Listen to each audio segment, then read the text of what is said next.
Bonjour à tous, je voulais faire donc aujourd'hui une petite vidéo assez succincte concernant la fameuse Biseptine.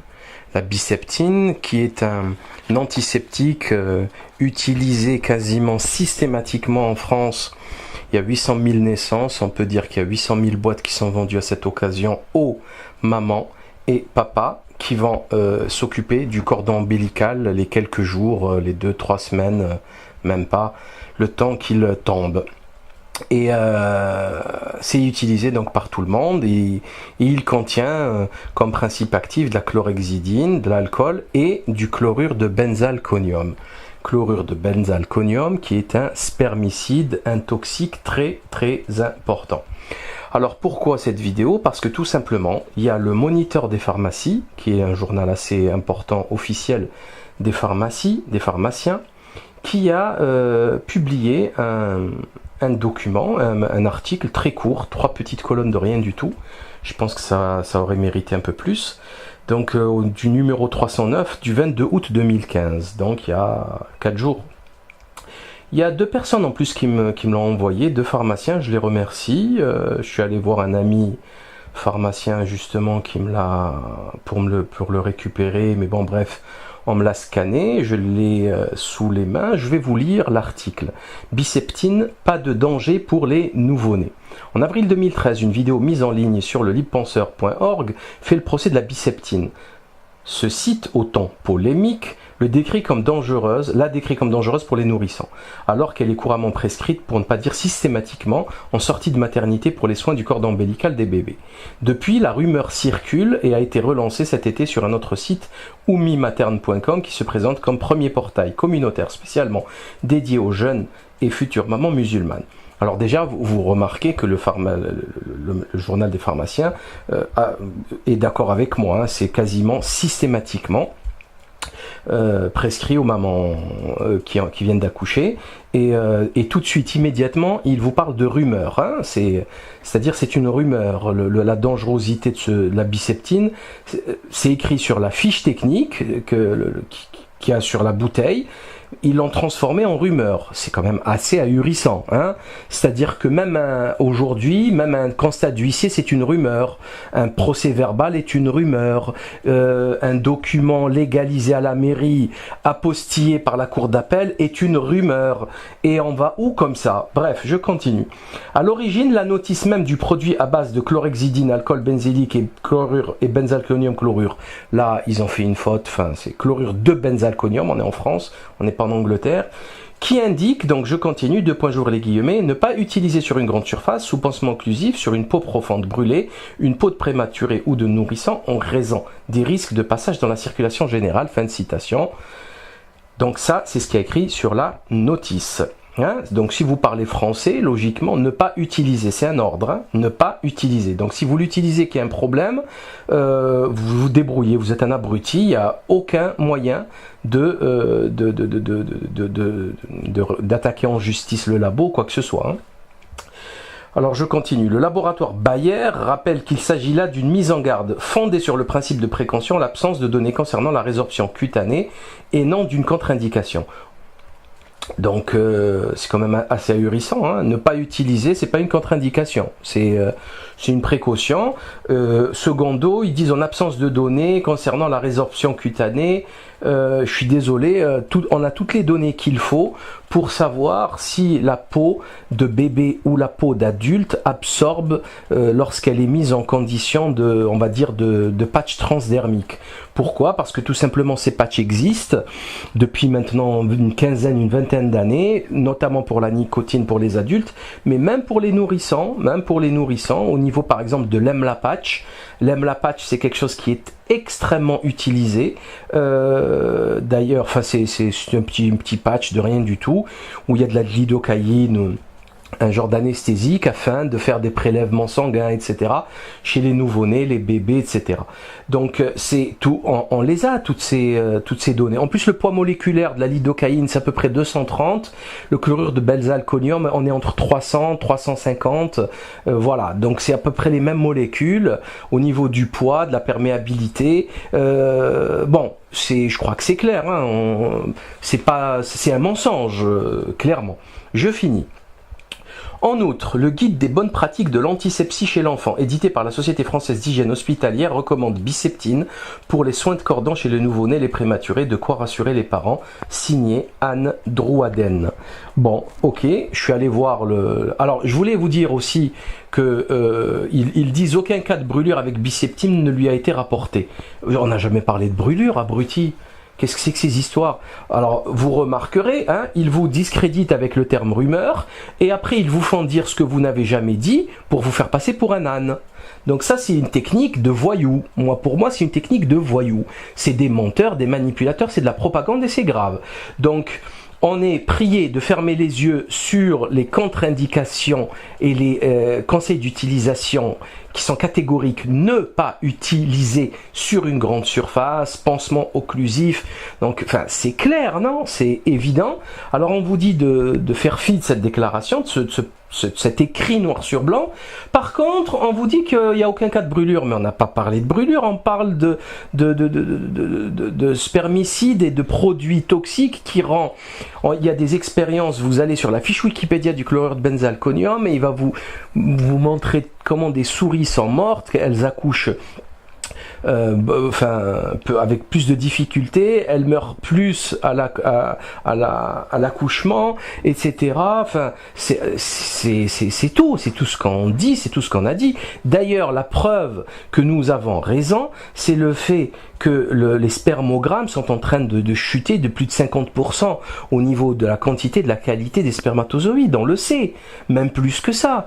Bon, il est évident que la dangerosité du chlorure de benzalkonium qui est utilisé comme spermicide en ovules chez les femmes, alors, tout ceci est sérieux, hein, tout ceci est documenté, scientifique, et enfin, il n'y a rien d'extraordinaire, on n'invente rien. C'est l'utilisation de ce produit qui est... Ils disent même que c'est un gros poison, que ce soit pour les animaux, les poissons, etc. Allez voir la fiche Wikipédia. Et donc, cette pollution avec la biseptine ou plutôt le chlorure de benzalkonium, elle s'inscrit dans une pollution globale, environnementale, avec toutes les autres molécules chimiques, les milliers de molécules chimiques nouvelles, qui, par effet cocktail en plus, vont aggraver les effets. Parce que vous le savez, par exemple, si une molécule, par exemple, va diminuer par 2 votre, par exemple, spermogramme, une autre molécule va diminuer aussi par 2, les deux ensemble ne diminueront pas par 4. Hein, c'est pas l'addition des risques. Ça peut être 10, 15, 20. Ça s'appelle l'effet cocktail. Donc, ça, c'est important. Du coup, quand on ramène tout ça, tous les perturbateurs endocriniens, etc., qu'on connaît, qui sont dans l'eau, dans les nappes phréatiques, qu'on mettait dans les trucs électriques, enfin bon bref, on connaît tout ça. Ça va s'ajouter, hein, à cette pollution, à cet empoisonnement de masse. Et puis voilà. Alors bien sûr, je veux bien que messieurs les pharmaciens les mauvaises, parce qu'en fait ils vendent un truc qu'ils savent pas ce qu'il y a dessus, ils l'ont jamais lu, parce qu'ils font confiance à l'industrie, mais c'est pas une raison pour nous tourner nous en ridicule et en continuant à faire comme si de rien n'était, parce qu'en plus c'est pas fini. Alors le site internet du Moniteur, lui, va publier bien avant le 22-23 août, c'est-à-dire le 7 août, comme vous le voyez à l'écran. Alors eux, ils y vont direct. Rumeur concernant Biseptine, une mise au point s'impose. Alors, une rumeur à propos de la solution antiseptique Biseptine se répand sur la toile. Non, c'est pas une rumeur, c'est un constat, c'est une information véridique, vérifiée, prouvée, avec les documents, les scans et les photos des documents à l'écran. Ce n'est pas une rumeur. Vous êtes des menteurs. Signé Marjolaine Labertonnière est une menteuse. Prescrite couramment en sortie de maternité pour les soins du cordon, selon une vidéo du Libre Penseur, est un article plus récent sur le site où moi maternité, blablabla, serait un poison. Des pharmacies ont été interpellées à ce propos par des patients inquiets. Une mise au point s'impose. Cette méprise a pour origine la notice de Biceptine qui spécifie noir sur blanc ne pas utiliser blablabla. Bla bla bla. Les parents qui lisent cette notice peuvent à bon escient s'inquiéter. Encore heureux. Encore heureux. Il s'agit d'une transcription erronée du RCP. Alors eux, ils nous expliquent, ils vont plus loin dans l'analyse, dans l'explication, ils nous disent que c'est une transcription erronée de la RCP. Alors la RCP, c'est quoi? La RCP, c'est un résumé des caractéristiques du produit. C'est un résumé qui est destiné aux pharmaciens et qui sera donc résumé dans la notice pour nous autres, les abrutis, les patients qui ne savons pas lire. Donc je leur signale quand même que je suis chirurgien dentiste, hein, que j'ai tout ce qu'il faut pour comprendre tout ça, hein, et je leur signale aussi au passage, sans méchanceté aucune, qu'ils ont fait la même chose pour le Mediator, pour l'isoméride, pour plein de molécules, en disant qu'il se passait rien, que tout allait bien, que le nuage de Tchernobyl s'est arrêté aux frontières, tout va bien, dormez tranquille. L'amiante, il n'y a pas de problème, vous pouvez dormir entouré d'amiante, vous n'aurez jamais de cancer des poumons, vous inquiétez pas, tout va bien. Hein, ils ont mis un siècle pour l'interdire l'amiante, mais c'est pas grave. Alors, donc il s'agirait d'une transcription erronée du RCP qui précise: en l'absence de données sur la résorption cutanée, le risque d'effet systémique ne peut être exclu.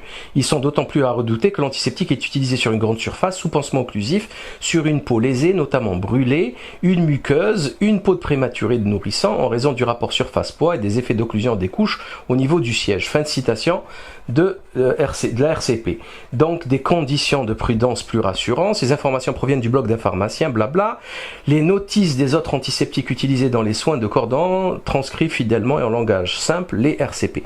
Donc les RCP sont selon eux plus clairs. Bon, je suis pas sûr, parce que quand on va sur le site des RCP, sur le site de la NSM, qui, je le signale, vous allez voir dans cette Agence nationale de sécurité du médicament et des produits de santé, qui a changé de nom suite au scandale du Mediator. C'est comme l'UMP, vous voyez, ils sont devenus les Républicains juste après les scandales de Big Malion et compagnie, des voyous. Hein.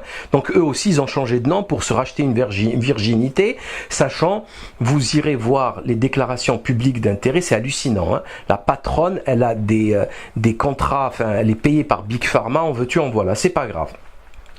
Donc on va chercher les mises en garde.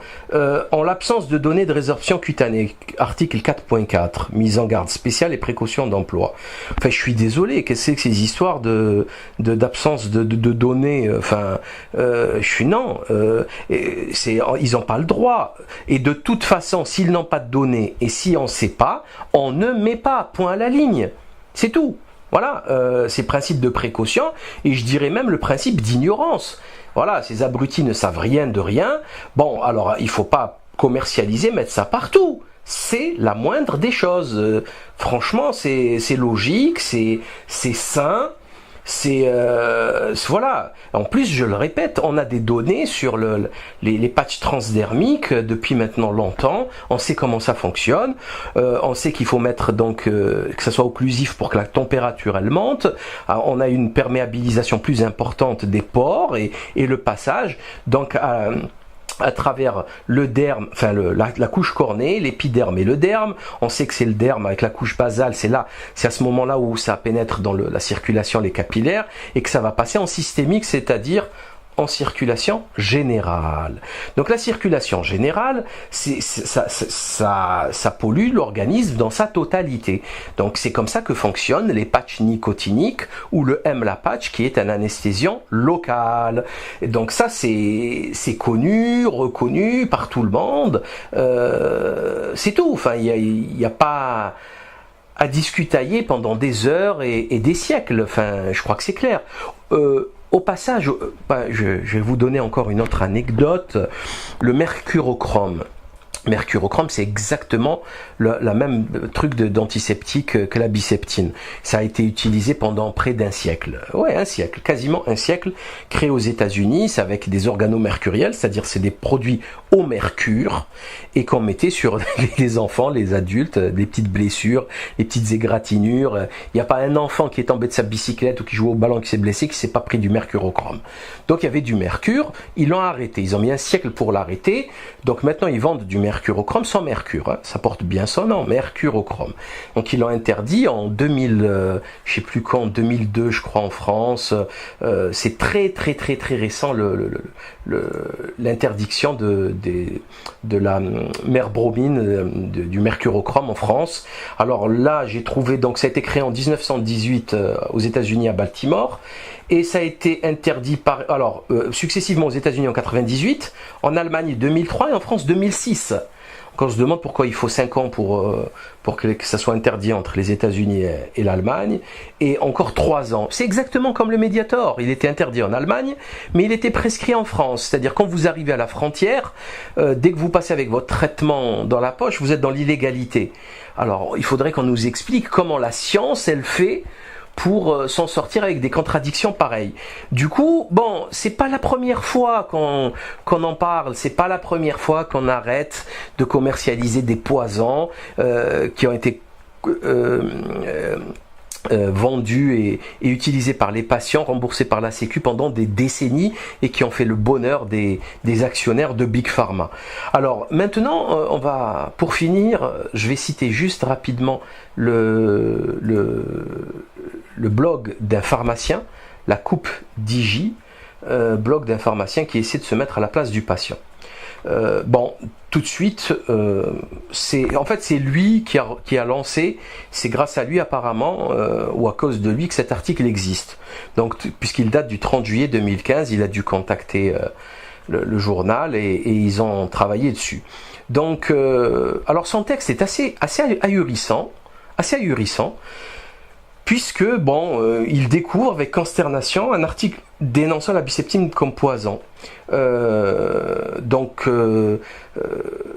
Bon, il y a rien de consternant. Enfin, il faut répondre, c'est tout. Hein. C'est du poison, c'est pas du poison. On discute, on pose nos arguments, et voilà, c'est tout. Bon, franchement, c'est pas compliqué là. C'est pas quelque chose qui va révolutionner le monde. Hein. Bon, alors tout de suite, je vous rassure qu'il dit les professionnels de santé ne cherchent pas à empoisonner vos enfants. Ah bon? Ben, dites ça pour le mercurochrome, dites ça pour le roi cutane qui a fait suicider des gens pour des petits boutons d'acné, dites ça pour je sais pas moi, la kidicocaïne, la Ritaline, dites ça pour les adultes, hein, pour le Mediator, l'isoméride, le Vioxx. Mais vous plaisantez, c'est pas un argument ça. C'est le plus grand criminel de la planète, c'est Big Pharma. Enfin, faut arrêter. Qu'est-ce que c'est que cet argument stupide? C'est pas sérieux. D'ailleurs, on ne dit pas qu'ils cherchent à empoisonner nos enfants, on ne dit pas que c'est prémédité, on dit juste que c'est des imbéciles. Il n'y a plus personne qui lit les notices, tout le monde fait confiance à Big Pharma, ils suivent les protocoles les yeux fermés, et ça finit avec des scandales à chaque fois. Voilà, les prothèses PIP, enfin, on peut... Bon, j'ai quand même fait un travail assez avancé sur la question de Big Pharma, j'en ai lu des bouquins, les vaccins, les mascarades, soyons sérieux, ceci n'est pas un argument, bien au contraire, vous devriez avoir honte de dire ça, tellement il y a eu de scandales, et en plus récemment, voilà, les pilules, la pilule qui tue, voilà, enfin bon bref. Il nous explique qu'ils viennent de les faire naître, ce n'est pas pour les abîmer tout de suite après. Oui, mais il y a une infirmière qui tuait des vieillards, hein, de toute façon, là n'est pas la question. Là n'est pas la question puisque personne ne lit la notice. Voilà. Et je suis sûr que lui-même ne l'a pas lu, il l'a découvert avec cette vidéo. Il n'a jamais lu la notice. Voilà. Après, il nous explique, par contre, c'est là où il est honnête, il dit qu'on est typiquement sur un problème de mauvaise information dans la notice. D'où part la rumeur, toujours. La rumeur, non, c'est pas une rumeur. La rumeur, elle part donc de ma vidéo, selon lui, comme c'est affiché à l'écran. Et il explique que quelqu'un a bizarrement lu la notice. Il y a de plus en plus de gens qui lisent la notice, et bizarrement, il est ni en italique, ni entre guillemets, hein. C'est fou, c'est-à-dire que personne ne lit les notices et ça lui convient. Ok, bon, on continue. Nous sommes en 2013, cette rumeur perdure. Il y a quelques jours, un article sur le site Omi Materne, et c'est ça qui les inquiète, parce que cet article est partagé plus de 20 000 fois sur Facebook et Twitter. Donc là, le business est est touché. Donc là, là ça commence à s'inquiéter. Alors il nous explique, alors non, je vais pas les blâmer, ses parents s'alertent face à une information prêtant à confusion et laissant effectivement penser que la biceptine est un danger pour les nourrissons, tout simplement car la notice est mal écrite, elle retranscrit pas blablabla les RCP, etc. Bon, il met un facsimilé, un scan de la notice, c'est ce qu'on a fait en 2013, il aurait dû le faire avant nous, c'est son métier. Hein. La notice est très claire, on ne peut pas utiliser ce médicament sur une peau de nourrisson. Sauf que la notice est surtout très fausse. Ah bon ? Et c'est normal que la notice soit fausse. C'est-à-dire que là, il y a toute une industrie Bayer, c'est des milliards et des milliards. Il y a les pharmaciens, il n'y a personne pour corriger. Les notices, ça se corrige. Hein. Vous avez des notices, elles sont mises à jour par rapport à la pharmacovigilance et les retours qu'il y a, etc. Donc il n'y a pas de correction, il n'y a rien. D'ailleurs, je vous défie, vous allez reprendre la notice, elle n'a pas changé. Donc elle reste très fausse. Donc on vend des trucs très faux. Ok, très bien, bravo. Alors là, on vous fait confiance encore plus. Il nous explique c'est quoi une notice par rapport au RCP, etc. Et qu'elle doit être lisible et compréhensible. Bon, après il nous dit qu'on n'a pas de données concernant le passage dans le sang par la peau. On ne sait même pas si cela passe à travers la peau ou pas. Comme on ne sait pas, par principe de précaution, on n'exclut pas ce risque, ok. Ce risque pourrait concerner les nourrissons quand le médicament est utilisé au niveau du siège, c'est-à-dire les fesses de votre bébé, et surtout à cause de la couche. C'est faux. Ça, c'est totalement faux. C'est pas ce qui est écrit sur le papier. Une grande surface. D'ailleurs, je vois pas pourquoi on parle que de nourrissons. Il est question aussi des enfants, des adultes, parce que soi-disant, ça pique pas. Alors comme ça pique pas, on l'utilise maintenant partout. Donc dès qu'un bébé, un enfant de 5 ans, 10 ans, même un adulte, il va se désinfecter à ça. Sauf qu'il y aura des égratignures. Les égratignures, ça s'appelle une peau lésée, donc ça saigne, il y a un passage direct dans le sang et on se fout du chlorure de benzalkonium dans le sang, qui est un spermicide très violent. Alors bien sûr, c'est plus dangereux pour un bébé, pour un enfant, dont les organes sont en maturation, et avec une beaucoup plus grande sensibilité et donc nocivité de ces produits sur, par exemple, des testicules en formation. Je crois que tout le monde est d'accord là-dessus. Donc il ne s'agit pas du tout des fesses, pas du tout. Il s'agit de tous les corps. Le pansement occlusif, c'est pas juste la couche. Un pansement quelconque. Si elle met un pansement autour du cordon ombilical, c'est un pansement occlusif. Un pansement autour d'une blessure, c'est un pansement occlusif. Hein? Alors c'est pas la peine de faire des blagues à 2 balles sur le cordon ombilical n'est pas à côté des fesses. Ça, vous voyez, alors ils essayent de nous ridiculiser. C'est toujours pareil.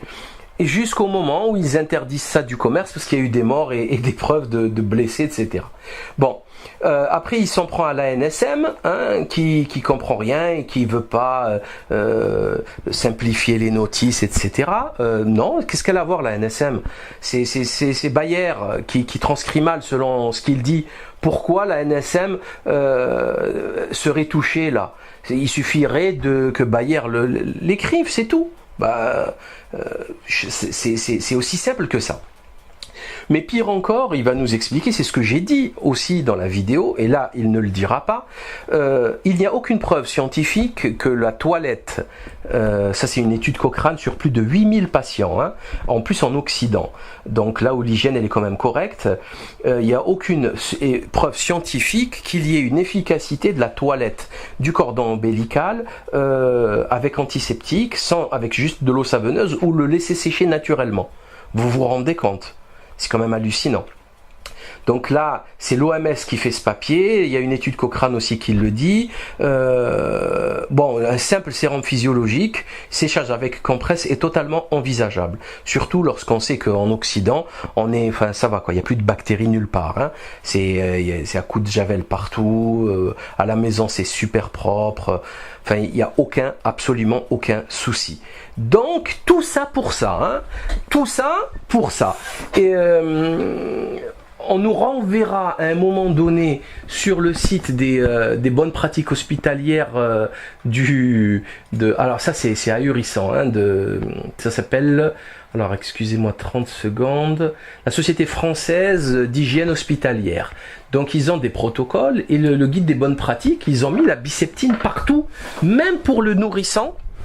Et là, c'est grave. Là, pour moi, c'est extrêmement grave. Même pour le prématuré. Enfin, ils ont mis de la Biceptine partout, alors que ça ne sert à rien, en fait. Le plus gros danger au niveau de la santé d'un enfant, d'un nouveau-né, d'un nourrisson, c'est la période dans laquelle il est à l'hôpital. Et comme ces abrutis veulent le garder 3 jours pour avoir leur test de Guthrie, les gouttes là qu'ils prennent au talent, pour le ficher génétiquement, donc il y a beaucoup plus de chances que votre petit se chope une grosse saleté de maladie nosocomiale avec une bactérie qui résiste à tout. Hein, parce que c'est normal, c'est là-bas où les malades sont. Alors qu'à la maison, il n'y a rien. À la maison, il n'y a que de la poussière. Il n'y a pas de bactéries virulentes. Hein. Et quand il y a un malade, il ne vient pas à la maison, point à la ligne. Quand il y a un malade, il va directement à l'hôpital. Et l'hôpital, c'est justement là où est votre enfant et vous êtes vous-même, maman, en train de le materner. Donc, tout ceci n'a pas de sens. C'est juste pour vendre. Ils font les études qui prouvent que ça ne sert à rien, que tous ces produits chimiques, à un moment donné, ils vont avoir une répercussion sur la vie de l'être humain, parce que tout le monde est malade, tout le monde est mourant, tout le monde est cancéreux. Enfin, la situation est dramatique, et on continue de dire non, il n'y a pas de... On te fout un spermicide partout, tout le temps. Les spermogrammes ont chuté, c'est une situation catastrophique. Tout le monde est obligé de prendre des picousses d'hormones pour essayer d'augmenter des chances de fertilité, d'avoir un enfant. Mais non, on n'interdit pas la Biceptine. Franchement, j'ai jamais vu un peuple aussi dégénéré que les Occidentaux. C'est du jamais vu. Et pire encore, les pays émergents qui croient que les Occidentaux sont au top du top de la science et qui veulent les copier. Alors là, c'est le pompon. C'est le pompon. On n'est pas sorti de l'auberge. Sans oublier un petit détail assez extraordinaire, comme toujours. Quels sont les propriétaires du moniteur des pharmaciens? Tout simplement l'entreprise NewsMed, qui appartenait en 2014, c'est-à-dire il y a quelques mois encore, au géant, mais quand je dis géant, c'est géant de la publication médicale, Wolters Kluwer, qui, au passage, est un grand spécialiste d'évasion fiscale, puisqu'il possédait, je crois, 240 000 boîtes dans le Delaware, et comme tout le monde le sait, le Delaware, c'est un État voyou américain qui pratique la défiscalisation, bref. Donc, quand vous vous intéressez à ce genre de publication, vous remarquez qu'il y a des entreprises qui possèdent quasiment tous les titres, ou du moins une quinzaine, une vingtaine de titres qui font le tour de la question. Donc c'est verrouillé, c'est vraiment verrouillé, ce qui donne encore beaucoup moins de crédibilité à toute cette littérature, on va dire, mammonique, parce que là tout ça c'est du fric, hein, c'est de l'argent. Alors pour en finir, pour résumer, la peau du bébé, et ça il n'y a vraiment pas besoin d'être un expert pour le constater, la peau du bébé c'est de la soie. Voilà, c'est très fin, c'est vraiment, on le sait, hein, j'ai montré les images, donc toutes les couches de la peau sont beaucoup plus fines, que ce soit la cornée, derme, épiderme, hypoderme, etc. Et on a un passage extrêmement rapide. J'ai un ami pharmacien qui m'a expliqué qu'en cours, on leur avait dit qu'il fallait éviter le talc parce qu'il était micronisé et qu'il pouvait passer dans la peau. Donc c'est dire tellement, tout ceci est sérieux et voilà. Donc quand on va mettre n'importe quoi sur la peau d'un bébé, et notamment aussi d'ailleurs, c'est très important, les crèmes solaires, il faut les éviter comme la peste avec tout ce qui est nanotechnologie qui vont se retrouver dans le foie, etc. Ça aussi c'est prouvé, encore une fois, bref, préférez à cela les tenues, hein, les petites combinaisons, et bien sûr éviter le soleil. C'est beaucoup plus intelligent en fait. Le soleil difficile on va dire de midi à 17h l'été, enfin bon bref. Donc la peau du bébé est extrêmement perméable, extrêmement fragile. Il faut absolument éviter de mettre n'importe quoi dessus. Et c'est valable pas seulement pour la Biceptine, mais absolument tous vos savons, vos shampoings. Et lisez bien les parfums, tout. Lisez bien ce que vous faites et avant de le regretter amèrement, de toute façon. on est mal parti pour ce genre de constat, et la situation est déjà assez catastrophique comme ça. À très bientôt.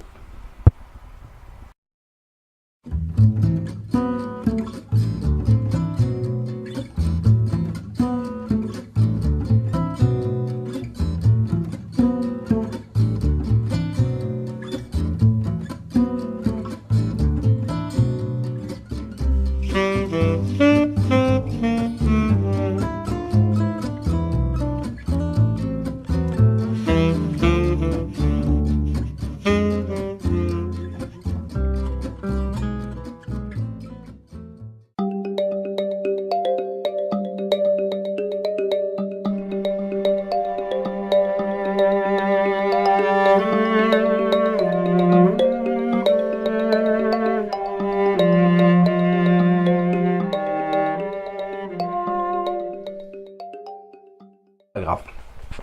Alors, donc il s'agirait d'une transcription erronée du RCP qui précise: en l'absence de données sur la résorption cutanée, le risque d'effet systémique ne peut être exclu. Ils sont d'autant plus à redouter que l'antiseptique est utilisé sur une grande surface, sous pansement occlusif, sur une peau lésée, notamment brûlée, une muqueuse, une peau de prématuré de nourrissant, en raison du rapport surface-poids et des effets d'occlusion des couches au niveau du siège. Fin de citation de la RCP. Donc, des conditions de prudence plus rassurantes. Ces informations proviennent du blog d'un pharmacien, blabla. Les notices des autres antiseptiques utilisés dans les soins de cordon transcrivent fidèlement et en langage simple les RCP. Donc, les RCP sont, selon eux, plus clairs. Bon, je suis pas sûr, parce que quand on va sur le site des RCP, sur le site de la NSM, qui, je le signale, vous allez voir dans cette Agence nationale de sécurité du médicament et des produits de santé, qui a changé de nom suite au scandale du Mediator. C'est comme l'UMP, vous voyez, ils sont devenus les Républicains juste après les scandales de Big Malian et compagnie, des voyous. Hein. Donc eux aussi, ils ont changé de nom pour se racheter une virginité, sachant, vous irez voir les déclarations publiques d'intérêt, c'est hallucinant. Hein. La patronne, elle a des contrats, enfin, elle est payée par Big Pharma, en veux-tu, en voilà, c'est pas grave. Donc on va chercher les mises en garde. En l'absence de données de résorption cutanée, article 4.4, mise en garde spéciale et précautions d'emploi. Enfin, je suis désolé, qu'est-ce que c'est que ces histoires d'absence de données, enfin, je suis non, ils n'ont pas le droit. Et de toute façon, s'ils n'ont pas de données et si on ne sait pas, on ne met pas, point à la ligne. C'est tout. Voilà, c'est principe de précaution et je dirais même le principe d'ignorance. Voilà, ces abrutis ne savent rien de rien. Bon, alors il ne faut pas commercialiser, mettre ça partout. C'est la moindre des choses. Franchement, c'est logique, c'est sain. Voilà. En plus, je le répète, on a des données sur les patchs transdermiques depuis maintenant longtemps. On sait comment ça fonctionne. On sait qu'il faut mettre donc que ça soit occlusif pour que la température elle monte.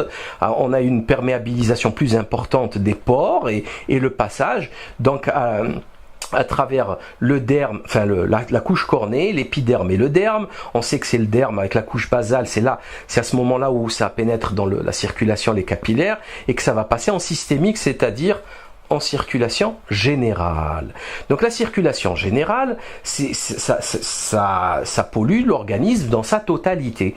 Donc c'est comme ça que fonctionnent les patchs nicotiniques ou le MLA patch qui est un anesthésiant local. Et donc ça c'est connu, reconnu par tout le monde. C'est tout. Enfin il y a pas à dispenser, logiquement, ne pas utiliser. C'est un ordre, hein, ne pas utiliser. Donc si vous l'utilisez qu'il y a un problème, vous vous débrouillez, vous êtes un abruti, il n'y a aucun moyen d'attaquer en justice le labo, quoi que ce soit. Hein. Alors je continue. Le laboratoire Bayer rappelle qu'il s'agit là d'une mise en garde fondée sur le principe de précaution, l'absence de données concernant la résorption cutanée et non d'une contre-indication. Donc c'est quand même assez ahurissant, hein. Ne pas utiliser, c'est pas une contre-indication, c'est une précaution.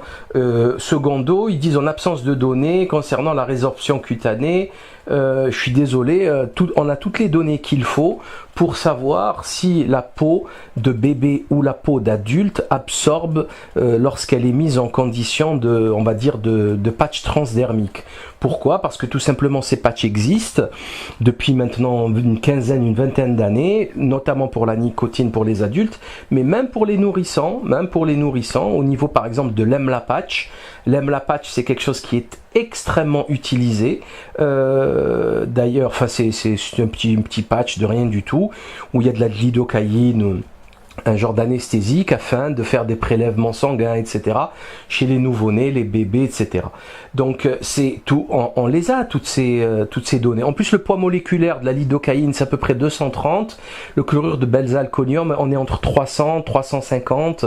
Voilà, donc c'est à peu près les mêmes molécules au niveau du poids, de la perméabilité. Bon, je crois que c'est clair. Hein, c'est un mensonge, clairement. Je finis. En outre, le guide des bonnes pratiques de l'antisepsie chez l'enfant, édité par la Société française d'hygiène hospitalière, recommande Biseptine pour les soins de cordon chez les nouveau-nés, les prématurés, de quoi rassurer les parents. Signé Anne Drouaden. Bon, ok, je suis allé voir le... Alors, je voulais vous dire aussi que ils disent aucun cas de brûlure avec Biseptine ne lui a été rapporté. On n'a jamais parlé de brûlure, abruti. Qu'est-ce que c'est que ces histoires? Alors, vous remarquerez, hein, ils vous discréditent avec le terme rumeur, et après ils vous font dire ce que vous n'avez jamais dit pour vous faire passer pour un âne. Donc ça, c'est une technique de voyou. Pour moi, c'est une technique de voyou. C'est des menteurs, des manipulateurs, c'est de la propagande et c'est grave. Donc, on est prié de fermer les yeux sur les contre-indications et les conseils d'utilisation qui sont catégoriques. Ne pas utiliser sur une grande surface, pansement occlusif. Donc, enfin, c'est clair, non? C'est évident. Alors, on vous dit de faire fi de cette déclaration, de cet écrit noir sur blanc. Par contre, on vous dit qu'il n'y a aucun cas de brûlure, mais on n'a pas parlé de brûlure, on parle de spermicides et de produits toxiques qui rend... Il y a des expériences, vous allez sur la fiche Wikipédia du chlorure, la science, elle fait pour s'en sortir avec des contradictions pareilles. Du coup, bon, c'est pas la première fois qu'on en parle, c'est pas la première fois qu'on arrête de commercialiser des poisons qui ont été vendus et utilisés par les patients, remboursés par la Sécu pendant des décennies et qui ont fait le bonheur des actionnaires de Big Pharma. Alors maintenant, on va, pour finir, je vais citer juste rapidement le blog d'un pharmacien, la Coupe d'IJ, blog d'un pharmacien qui essaie de se mettre à la place du patient. Bon, tout de suite, c'est lui qui a lancé, c'est grâce à lui apparemment, ou à cause de lui que cet article existe. Donc, puisqu'il date du 30 juillet 2015, il a dû contacter le journal et ils ont travaillé dessus. Donc, alors son texte est assez ahurissant, puisque, bon, il découvre avec consternation un article dénonçant la biseptine comme poison. Bon, il y a rien de consternant. Enfin, il faut répondre, c'est tout. Hein. C'est du poison, c'est pas du poison. On discute, on pose nos arguments, et voilà, c'est tout. Bon, franchement, c'est pas compliqué là. C'est pas quelque chose qui va révolutionner le monde. Hein. Bon, alors tout de suite, je vous rassure qu'il dit les professionnels de santé ne cherchent pas à empoisonner vos enfants. Ah bon? Ben, dites ça pour le mercurochrome, dites ça pour le roi cutane qui a fait suicider des gens pour des petits boutons d'acné, dites ça pour je sais pas moi, la kidicocaïne, la ritaline, dites ça pour les adultes, hein, pour le Mediator, l'isoméride, le Vioxx. Mais vous plaisantez, c'est pas un argument ça. C'est le plus grand criminel de la planète, c'est Big Pharma. Enfin, faut arrêter. Qu'est-ce que c'est que cet argument stupide? C'est pas sérieux. D'ailleurs, on ne dit pas qu'ils cherchent à empoisonner nos enfants, on ne dit pas que c'est prémédité, on dit juste que c'est des imbéciles. Il n'y a plus personne qui lit les notices, tout le monde fait confiance à Big Pharma, ils suivent les protocoles les yeux fermés, et ça finit avec des scandales à chaque fois. Voilà, les prothèses PIP, enfin, on peut... Bon, j'ai quand même fait un travail assez avancé sur la question de Big Pharma, j'en ai lu des bouquins, les vaccins, les mascarades, enfin...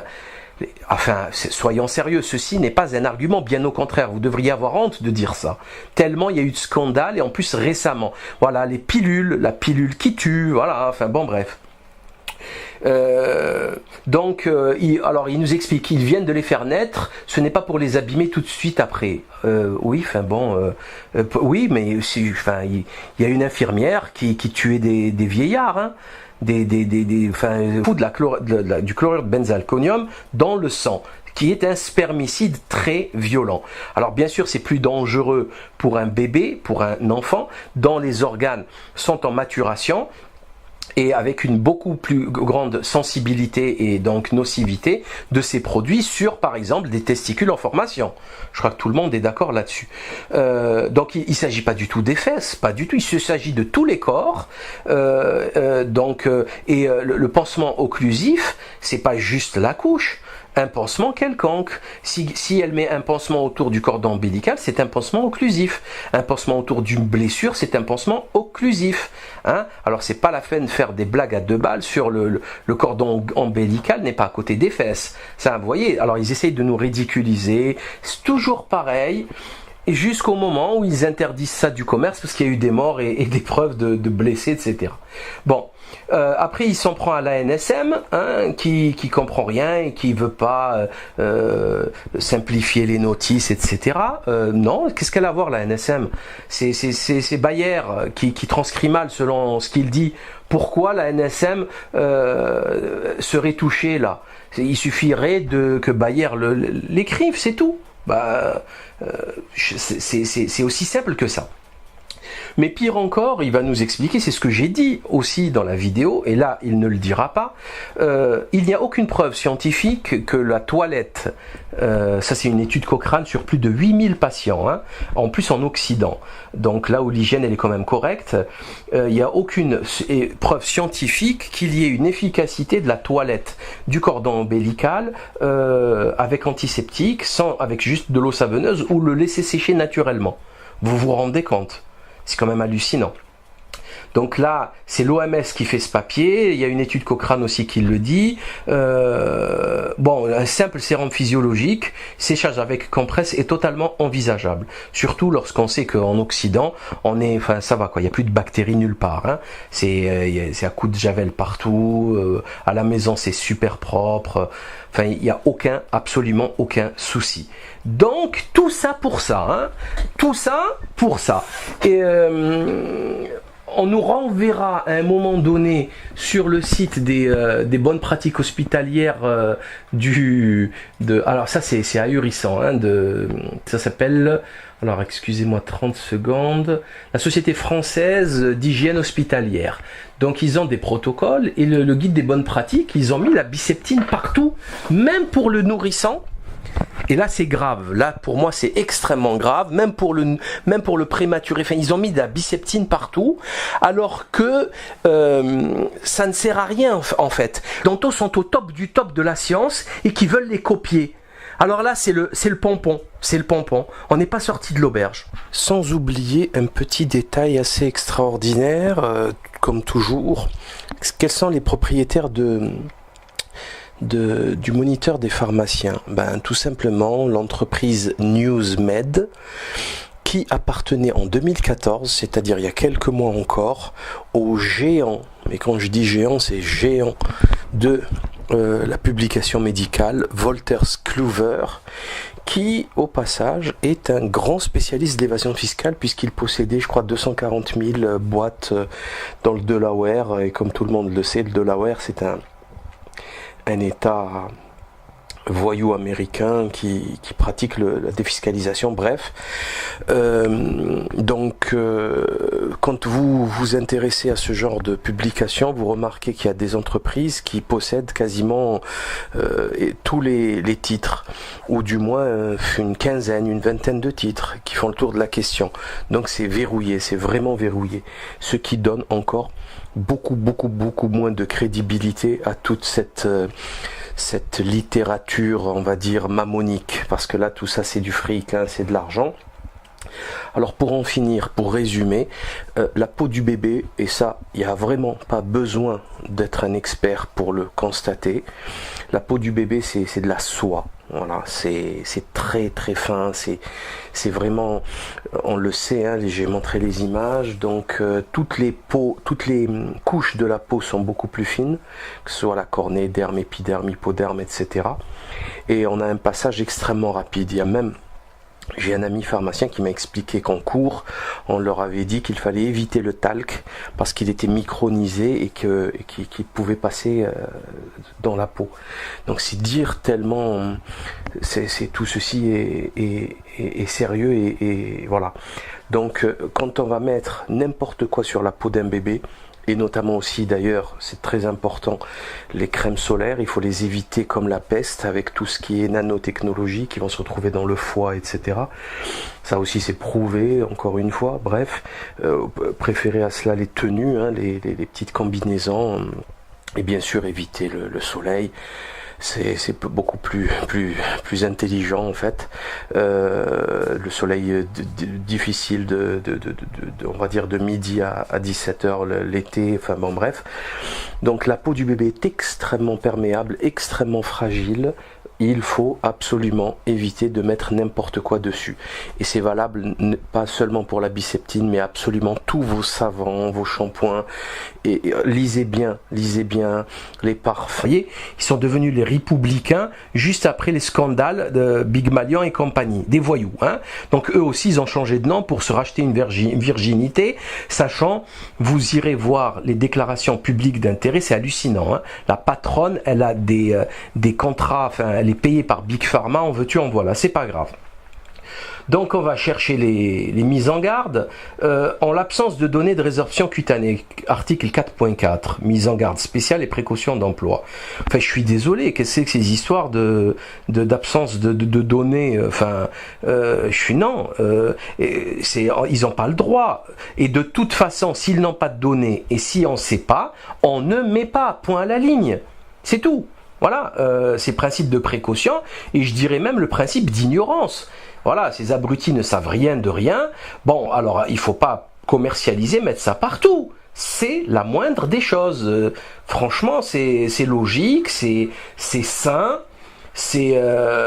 Voilà. En plus, je le répète, on a des données sur les patchs transdermiques depuis maintenant longtemps. On sait comment ça fonctionne. On sait qu'il faut mettre donc que ça soit occlusif pour que la température elle monte.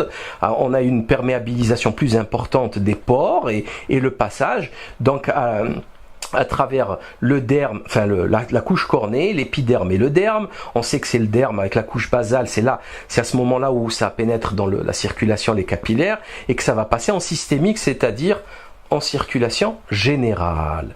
Donc la circulation générale, ça pollue l'organisme dans sa totalité. Donc c'est comme ça que fonctionnent les patchs nicotiniques ou le MLA patch qui est un anesthésiant local. Et donc ça c'est connu, reconnu par tout le monde. C'est tout. Enfin il y a pas à discutailler pendant des heures et des siècles. Enfin je crois que c'est clair. Au passage, je vais vous donner encore une autre anecdote. Le mercurochrome. Mercurochrome, c'est exactement la même truc d'antiseptique que la Biceptine. Ça a été utilisé pendant près d'un siècle. Ouais, un siècle, quasiment un siècle, créé aux États-Unis, c'est avec des organomercuriels, c'est-à-dire c'est des produits au mercure et qu'on mettait sur les enfants, les adultes, des petites blessures, des petites égratignures. Il n'y a pas un enfant qui est tombé de sa bicyclette ou qui joue au ballon qui s'est blessé qui s'est pas pris du mercurochrome. Donc il y avait du mercure, ils l'ont arrêté. Ils ont mis un siècle pour l'arrêter. Donc maintenant ils vendent du mercurochrome sans mercure, hein. Ça porte bien son nom, mercurochrome. Donc ils l'ont interdit en 2000, je sais plus quand, 2002 je crois en France. C'est très récent l'interdiction de la merbromine, du mercurochrome en France. Alors là j'ai trouvé, donc ça a été créé en 19...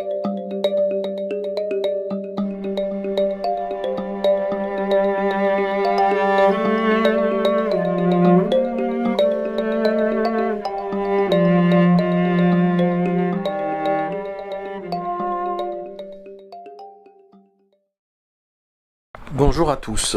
Je voulais faire donc aujourd'hui une petite vidéo assez succincte concernant la fameuse biseptine. La biseptine qui est un antiseptique utilisé quasiment systématiquement en France. Il y a 800 000 naissances, on peut dire qu'il y a 800 000 boîtes qui sont vendues à cette occasion aux mamans et papas qui vont s'occuper du cordon ombilical les quelques jours, les 2-3 semaines, même pas, le temps qu'il tombe.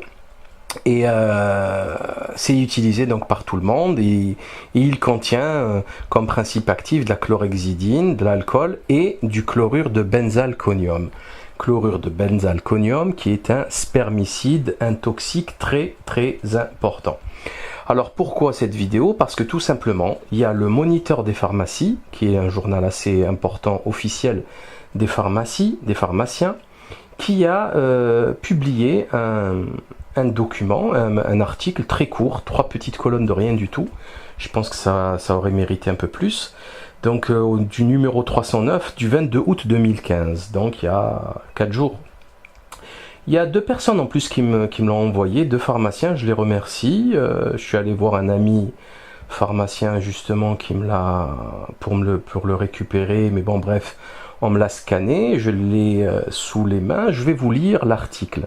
Biseptine, pas de danger pour les nouveau-nés. En avril 2013, une vidéo mise en ligne sur le libepenseur.org fait le procès de la biseptine. Ce site, au ton polémique, la décrit comme dangereuse pour les nourrissons, alors qu'elle est couramment prescrite, pour ne pas dire systématiquement, en sortie de maternité pour les soins du cordon ombilical des bébés. Depuis, la rumeur circule et a été relancée cet été sur un autre site, ummimaterne.com, qui se présente comme premier portail communautaire spécialement dédié aux jeunes et futures mamans musulmanes.